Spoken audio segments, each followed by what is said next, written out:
Action.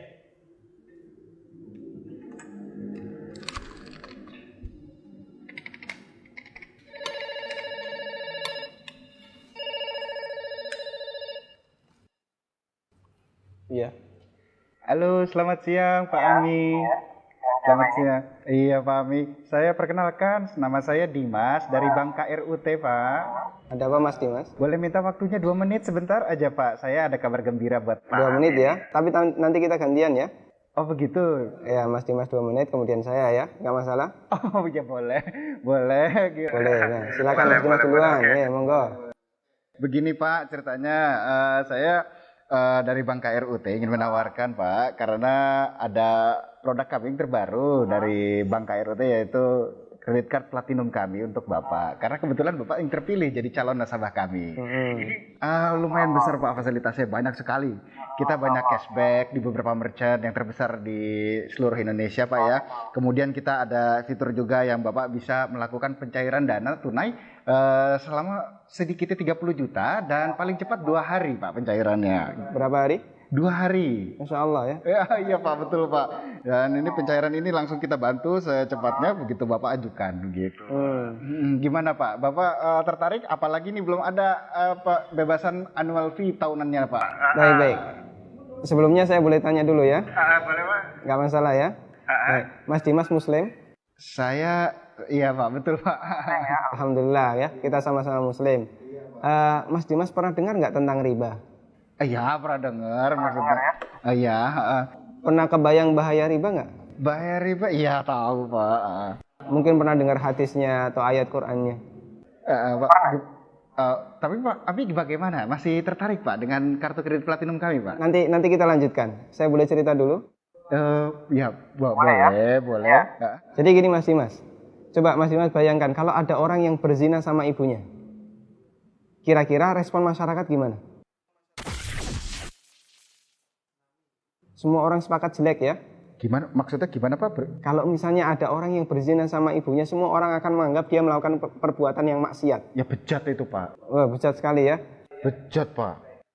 Baik, kita sama-sama sepakat untuk itu. Begini, Nabi SAW menyebut bahwasanya riba itu ada 73 pintu. Pintu yang paling ringan, kata Nabi SAW, dosa riba itu seperti berzina sama ibunya Mas.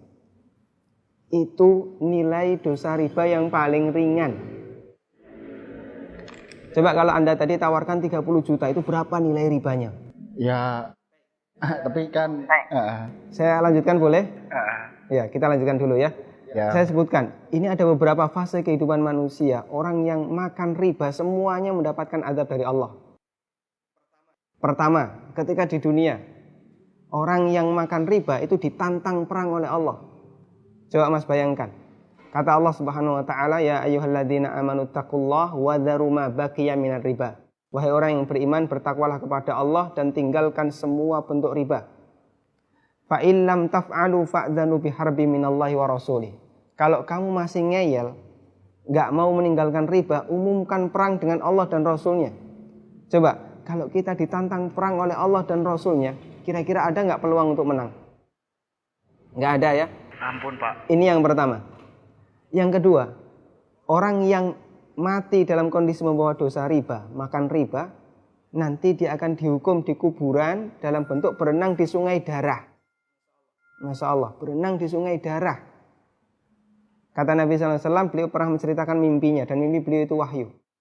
Nabi SAW pernah melihat ada orang yang berenang di sungai darah, kemudian di tepi sungai ada orang yang membawa batu. Setiap orang ini berenang menepi, dilempari batu ke mulutnya, kemudian balik ke tengah. Ini yang kedua.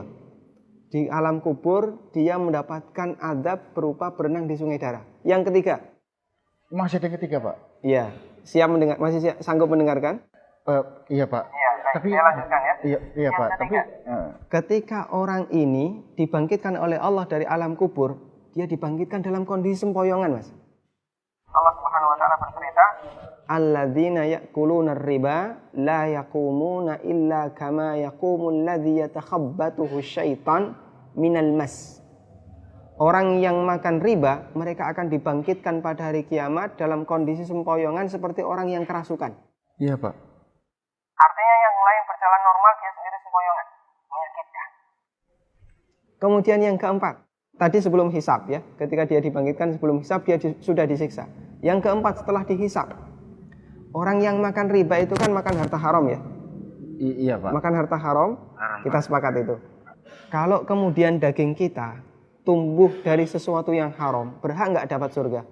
Enggak, Pak. Layak nggak dapat surga? Enggak, Pak. Sementara tempat di akhirat cuma ada dua pilihan. Kalau nggak surga, Neraka, Pak. maka kata Nabi SAW, kullu lahmin nabata bin suhtin, setiap daging yang tumbuh dari sesuatu yang haram, kata beliau, annar aulabi. Iya, Pak. Neraka lebih layak baginya. Coba Mas Dimas bisa perhatikan, dalam 4 fase kehidupan orang yang makan riba itu semuanya sengsara.